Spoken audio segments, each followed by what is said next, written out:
Now it is barely 48 hours to a proposed meeting between the government of Nigeria and labour groups to attempt reaching a truce on the issue of the national minimum wage, which trailed all throughout the year 2018. Time is yet to tell if that would happen or not. And joining me now live in our Lagos studio is the Acting General Secretary of the United Labour Congress, Onyeka, to discuss the intricacies of this proposed meeting and other matters arising. Thank you very much for your time. Thank you for having me It's here. good to have you join us. Now, the government is yet to meet union leaders, and that's just barely 48 hours away, January 4th. Do you think, some quarters said this is just an attempt to buy time, others think that the union leaders should fully participate in this process and understand the plight of the government as well as state governors, that the current realities are what is really stalling the whole process? What's your reaction based on these two assertions?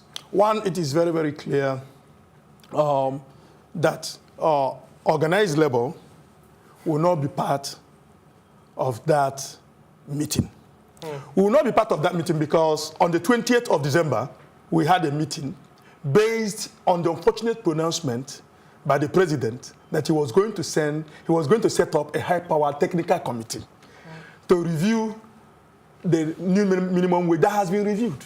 But how do you now have a conversation when you're not? It's a simple thing. The work has been done. The work has been concluded. You do not review what has been completed. It was a tripartite process that all the parties in the nation's industrial relations sphere were involved. The government was fully represented at all levels. Employers were represented. Workers were represented. And an agreement was reached. And that has been sent to the president via the report of the technical committee. And now it is the duty of the president, a simple duty. To remind you, part of the report that was submitted to the president was also a draft bill. We did the job for them. We did also a draft bill. So as to make it possible, all he needs to do is to transmit it to the National Assembly for passage. And we gave him, rising from that meeting of 20th of December, we gave the federal government until 31st of December to transmit that to the National Assembly. Failure. Now, talking about the series of consequences. Talking about the transmission, even if this gets a go-ahead, how practical do you think the implementation is going to be? Because at the end of the day, some people would still say that even 18,000 naira is still a difficulty to be paid, talk less of 30. People have to be a little bit more responsible over this. You do not reward somebody that has flagrantly disobeyed the law. If 18,000 naira was passed and people were not paying, what do you do to them? If people are breaking the law, what do you do to lawbreakers? You put them in jail. Okay? And so you do not reward people who break the law. So, and you cannot now, based on the people that are breaking the law, decide not to do the right thing. The fact is very clear. Okay? Even if you make minimum wage in Nigeria, 3,000 naira, there will still be state governments that won't pay. So we lack a political will? It is not as a result of lack of resources, but as a result of lack of will, as a result of lack of patriotism, as a result of lack of responsibility on the part of our leaders. Some economists would also say that if you look at some economies that have increased their minimum wage, it means that government spending also has to increase, or the allocations have to increase. Let's look at South Africa, let's look at Ghana as well. These are countries that have increased their minimum wage to a quite appreciable sum, but Nigeria is still dilly-dallying within the 30,000 naira wage. But do you think we have the funds to increase, to make that increment now and cater to the population of workers in Nigeria? Of course we do. But in fact, where's the money? We do have money, we do have resources. This government at all levels have more naira than the previous governments. Remember, it's the same. If the previous government was getting $1 million, it was at 150 naira. But this government, if they are getting 900,000, not even 1 million, it is at 360. I check the difference. And so they have the resources. All they need to do is to manage their personal greed. The president has budgeted 98 million naira for himself, for food, only for food, for the entire year. He's just one human being.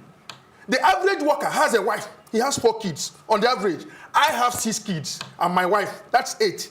And you are saying you can't pay us 30,000 naira. And you are budgeting 98 million naira for yourself, only for food. You have not thought of accommodation. You have not talked of your travels. You have not talked of your costs and other things. You are a human being. 98 million naira for your food. The state governors go and look, check how much they have budgeted for food for themselves in their budget, and they're saying they can't pay 30,000 naira minimum wage. Well, I have to be more responsible. Well, I don't even have some of those details to furnish our discussion now, but I would still. So you would rather say that we should cut down all of these operational fundings and all of those. If they cut down on the fats, the federal government and the state governors know where the fats are. Okay. The excess fats. Once they are able to cut down on the wastage in government, you say you don't have money, but you write a convoy of about 20 cars, bulletproofs. You buy one of them for 100 and something million. You maintain them with a whole lot of money, and you say you don't have money. Now, and you hire private jets to move around, and you say you don't have money. So, Chris, now you say come January 8 or 9, we are going to bring the whole country to a halt if there are delays in talks.